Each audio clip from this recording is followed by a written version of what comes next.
The 1960s turned into a mess largely because of the Bay of Pigs and Cuban Missile Crisis under Kennedy. Then there was Johnson's overspending on the war on poverty that did include Medicare and Medicaid, adding the importance of health care as a public good. Unfortunately, there was Johnson's real war in Vietnam. Budget deficits and a growing national debt added to the chaos. It was war hero guy John F. Kennedy versus super anti-commie guy Richard Nixon. Kennedy received the most electoral votes and barely the popular vote. Then his novice understanding became obvious dealing with Khrushchev and the Soviet Union. It was the disastrous Bay of Pigs invasion of Cuba, then the Cuban Missile Crisis, and the 13-day standoff between the U.S. and USSR. The crisis was solved diplomatically rather than by nuclear war. Kennedy established the Peace Corps, advanced the space program, promoted civil rights, and secured a test ban treaty with the Soviet Union. Then he was assassinated on November 23, 1963. Lyndon Johnson created the Great Society and War on Poverty, which included Medicare and Medicaid, federally insured student loans, urban renewal, anti-poverty programs, clean air, and civil rights acts. Civil unrest still continued, including Harlem and Watts in Los Angeles. Then he expanded the war in Vietnam to extreme levels. Direct contact with LBJ was my greetings from the president, which resulted in basic training at Fort Lewis, Washington. That included me plus a bunch of other college graduates. Not great grunt material.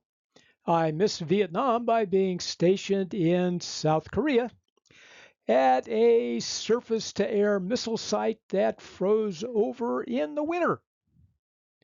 Now, Vietnam was a military disaster based on ridiculous intelligence and high costs in terms of the federal budget, loss of lives, and loss of confidence in government, made worse by Nixon's Watergate debacle, apparently driven by his paranoia and enemies list.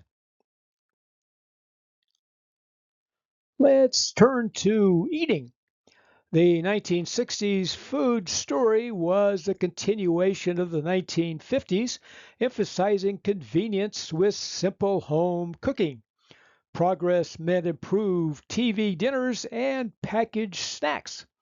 Add such exotics as fondue. Julia Child and other TV chefs introduced fancy foods like beef bourguignon. Choices included more canned goods as well as more seasonal produce. Convenience included cream of mushroom soup in everything, like green bean casserole. There were meatloaf, Swedish meatballs, pot roast, fried chicken and biscuits, beef stroganoff, and chicken a la king. SpaghettiOs showed up in the mid 1960s, as did Subway and Kraft individual sliced cheese. Unfortunately, liver was served way too often. All that junk food. Big processors expanded cold cereals, potato chips, pretzels, and more dessert options like Jello salad. There would have been more spam, but my dad had way too much when in the Army Air Corps. I liked all the ice cream choices. Cool Whip was another mid 1960s invention and fattening treat. The 1970s presidency started with Watergate, which resulted in Nixon's resignation.